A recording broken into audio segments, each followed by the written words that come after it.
This video is a tutorial video on how to create a Google site, and it can be used by teachers to create a classroom site for their parents to visit and for their students to utilize, and it can also be used by teachers to instruct their students on how to create their own websites using Google Sites for their digital portfolios.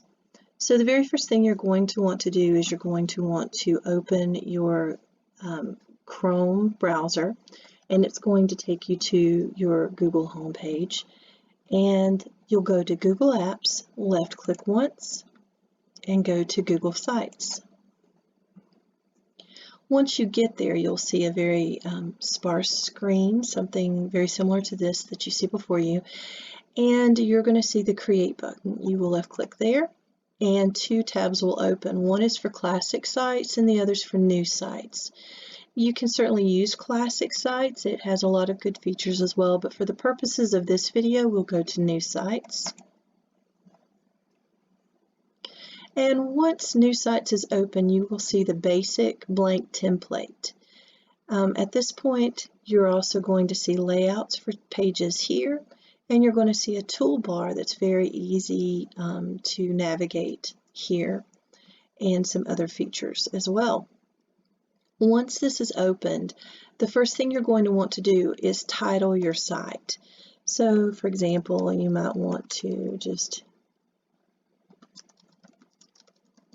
Haney's First Grade, and then it's going to automatically give you the option of putting your title in. So once you put your title in, you can name it whatever you like. Mrs. Haney's First Grade 2019-2020.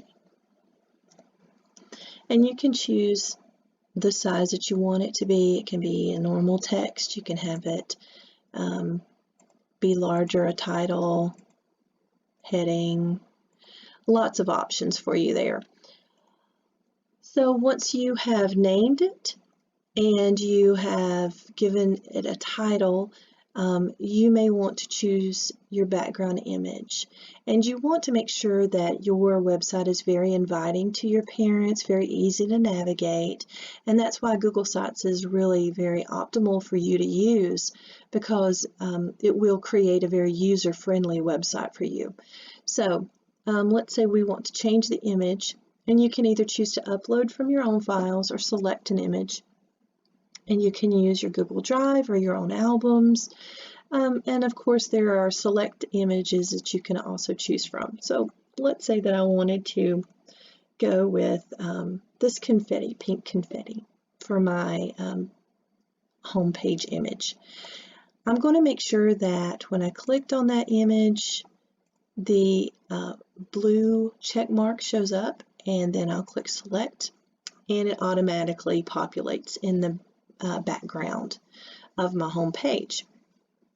In this case, you're going to have the option of changing the other pages' headers as well as you go through, but at this time, any image or any tab that you create after this, any other page that you have that's linked to this, will have this as a background, so just keep that in mind. So at this point, you might want to add a picture of yourself or a welcome statement, and the way to do that is very simple. You move your cursor down to this section below, the white section here, and you double left click, and it's going to show up with a circular toolbar. It's going to give you some options. So let's say that I wanted to display a picture of myself for my students, so my parents will know my face when they see me. So I'm going to upload a picture, very simple point and click, and it opens my files. I choose the image I would like, click open, and it shows up where I chose it to be. So now I want to have a welcome statement to my parents, and if I left double click again in this white area, it's going to give me the option to put text. And I can make it normal size, heading size, subheading size. So let's say I chose heading size, and I want to say Welcome to first grade. I am so excited to start this year with you. Something cheerful that just gets them excited about meeting you too. And of course you can give yourself as much information or as little information here as you like. You might also want to add an additional text box that you can put your contact information into for your parents. For example, your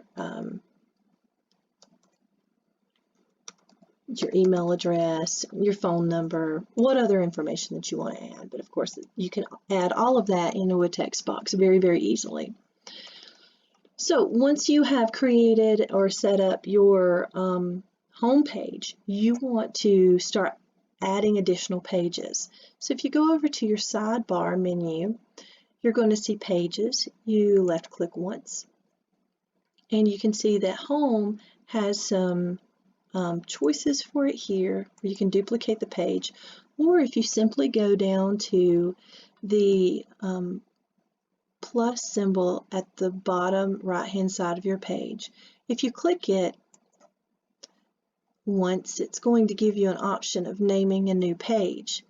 And what that's going to do is it's going to duplicate this page, just the header basically, and the layout of the page on a brand new page for you, so you can continue to add things to it. So let's say I want to have a page that's about reading, and I want to add another page for math, and I want to add an additional page for upcoming events like field trips or parent nights that I have. Each of these are going to appear at the upper corner of your website. So when you publish it, parents are going to be able to go to those and basically scroll through your website in this manner, and still be able to go back to the home page as well. So under reading, you may want to have different subsections. So it's under the large category of reading, but you want to have some subsections underneath it. You're going to go back to your sidebar, and you are going to hover over reading. And when you do, you're going to see these three dots appear again. If you click there, a drop-down menu will appear, and you can go down to Add Subpage. When you click on Add Subpage, a box is going to open, and you might have recommended reading as one of the subgroups. And maybe you also want to have some advice for parents on reading at home, or how to choose a just right book for your students. So if you go back and hover over reading again, add another subpage. You can add as many or as few subpages as you like. So on your new subpage, perhaps you want to have one that's choosing a just right book. Choosing a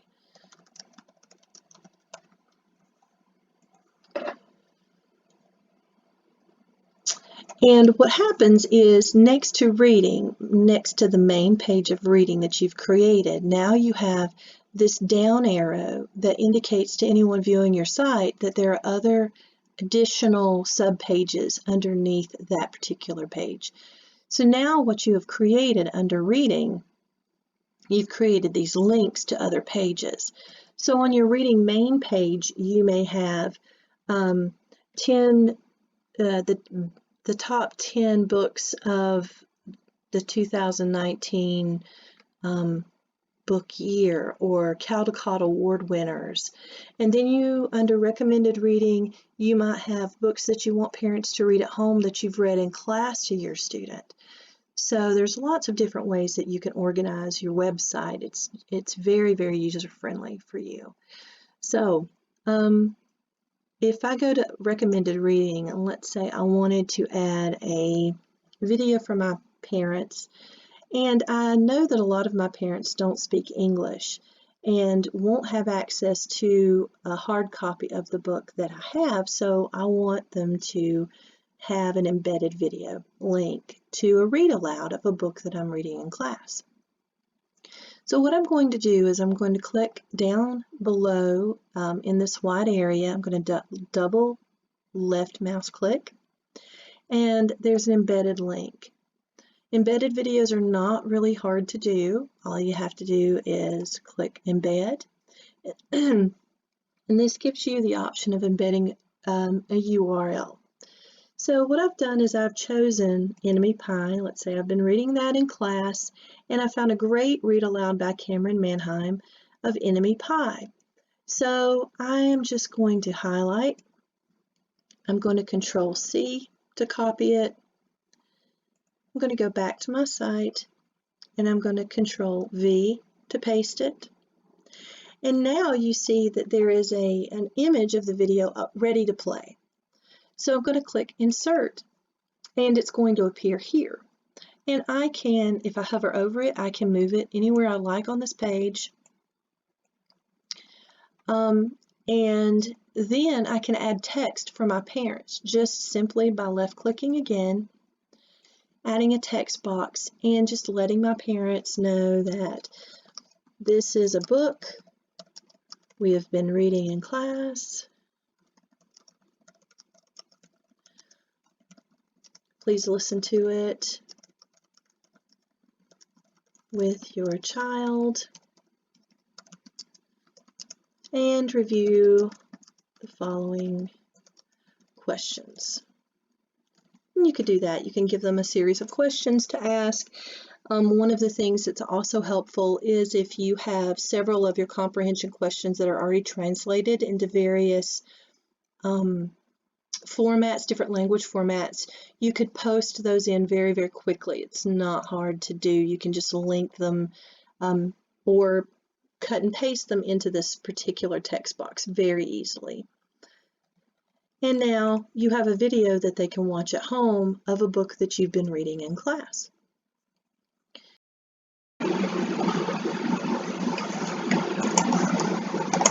One of the last things that you are going to want to make sure that you do once you have worked so hard on your website is to make sure that you publish your website. And it's very simple. All you have to do is go to Publish. And once you've done that, it's going to come up with a web address for you to use. And there are ways you can manage it, ways you can change it. But once you publish it, it's going to be viewable by everyone that you've made it viewable to.